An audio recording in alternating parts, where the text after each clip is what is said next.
chapter of the Zen Teacher. So the next chapter is called Loving Kindness. And the quote at the top says, "My religion is very simple. My religion is kindness," said by the Dalai Lama.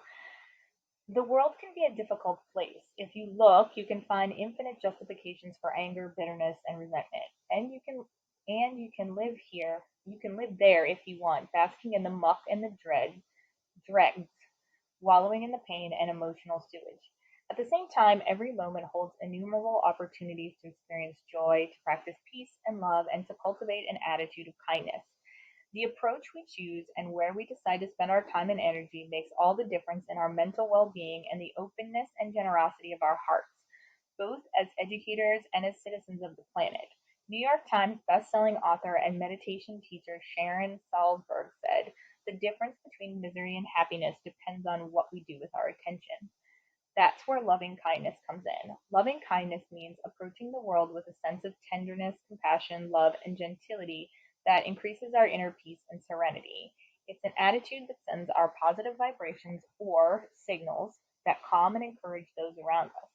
And it can be the sword with which we defend ourselves against moments of anger and resentment by meeting them head on with, as the word suggests, both love and kindness.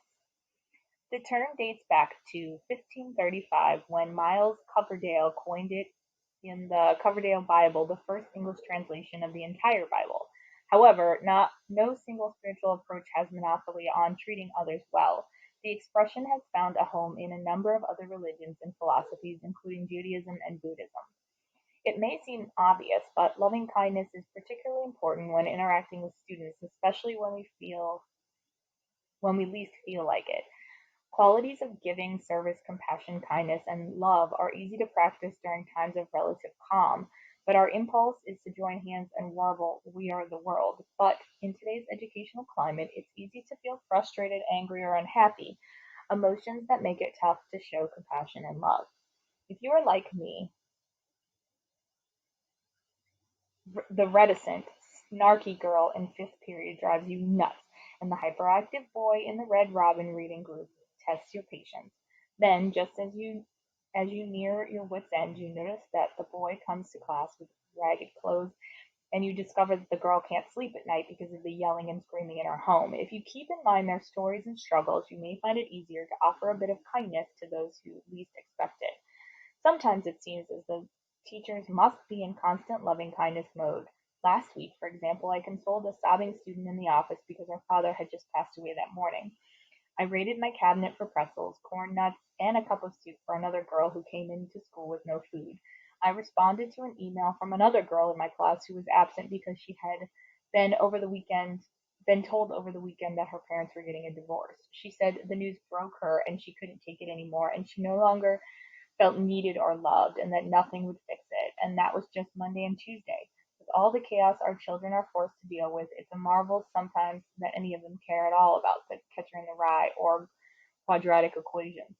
Loving kindness is essential for navigating our bell to bell lives. It can determine your level of happiness throughout your personal life as well.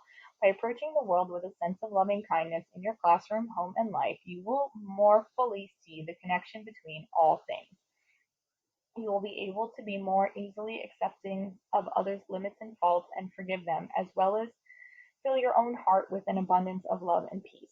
You need loving kindness the most when you feel overwhelmed with the business of teaching and the insanity of the profession starts to wear on you. When the education machine lays one more responsibility on you, make another decision that is nonsensical or worse, damaging to you, your colleagues, or your students, it's time to reach out, to serve others, to give. Approaching the world with compassion and kindness can ignite a sense of happiness and well being within you.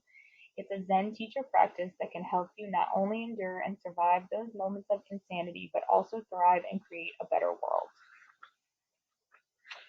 And your Zen teacher assignment for today: be kind.